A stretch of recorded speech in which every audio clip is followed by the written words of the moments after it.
আমরা জাভাস্ক্রিপ্টের এমন একটা অ্যারে নিয়ে কাজ করতে চাচ্ছি যে অ্যারেটার সকল শূন্য উপাদানগুলো জাভাস্ক্রিপ্টের অ্যারের ডাইনে পাঠিয়ে দেবে এবং অন্যান্য উপাদানগুলো অ্যারের শুরুতে বসিয়ে দেবে।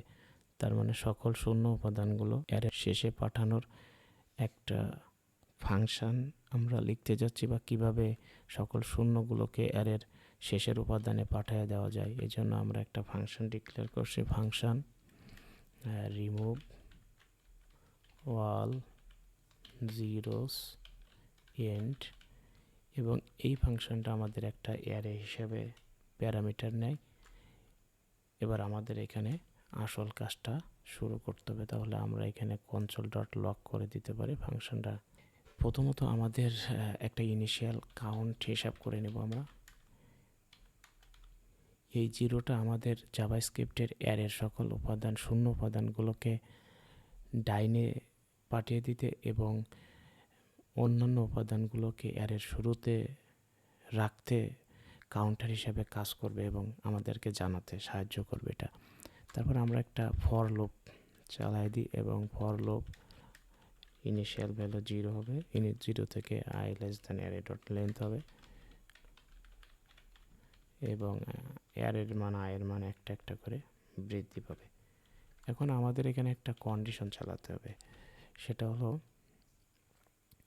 যদি আমাদের অ্যারের উপাদানগুলো যদি শূন্য না হয়, অ্যারের কাউন্টের মানটা হিসাব রাখতে হবে এবং কাউন্টের মানটা একটা একটা করে বাড়বে এবং আমাদের অ্যারের আই দ্বারা এটা অ্যারের এলিমেন্ট দ্বারা প্রতিস্থাপিত হবে।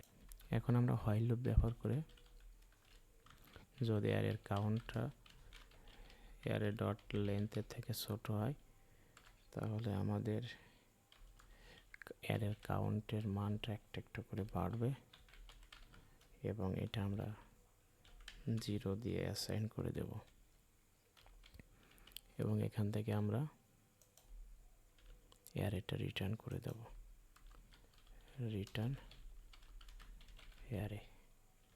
এবং আমরা সেভ করে দেখি, এক্স্যাক্টলি দেখেন আমাদের অ্যারের সকল শূন্যগুলোকে অ্যারের শেষের উপাদানগুলো হিসেবে পাঠিয়ে দিয়েছে এবং অন্যান্য উপাদানগুলো আমাদের অ্যারের প্রথম দিককার উপাদানগুলো হিসেবে রেখে দিচ্ছে। তো সুতরাং এই ফাংশনটা ব্যবহার করে আমরা কিভাবে অ্যারের সকল উপাদানগুলোকে শূন্য উপাদানগুলোকে ডাইনে পাঠিয়ে দিতে হয় অ্যারের শেষের উপাদান হিসেবে এবং অন্যান্যগুলো অ্যারের প্রথম উপাদান হিসেবে রেখে দেওয়া যায়।